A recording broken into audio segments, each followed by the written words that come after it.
మేడారంపల్లి జాతరలో హైదరాబాద్కు చెందిన లక్ష్మారెడ్డి గుండె నొప్పితో స్పృహ కోల్పోయాడు. ఇది గమనించిన తోట నాగముత్యం అనే కానిస్టేబుల్ సిపిఆర్ చేయడంతో స్పృహ కోల్పోయిన ఆ వ్యక్తి స్పృహలోకి వచ్చాడు.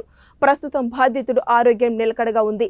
భద్రాద్రి కొత్తగూడెం జిల్లా దమ్మపేట పోలీస్ స్టేషన్లో కానిస్టేబుల్గా విధులు నిర్వహిస్తున్న తోట నాగముత్యం మేడారం జాతర డ్యూటీ చేస్తుండగా సమయస్ఫూర్తితో ఆ వ్యక్తి ప్రాణాలు కాపాడాడు.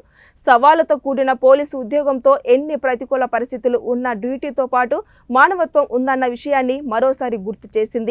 సమయస్ఫూర్తితో స్పందించి ఆ వ్యక్తికి సిపిఆర్ చేసి ఓ నిండు ప్రాణాన్ని కాపాడిన కానిస్టేబుల్ నాగముత్యాన్ని ములుగు ఎస్పీ శబరి పోలీసులు ప్రజలు ప్రశంసించారు.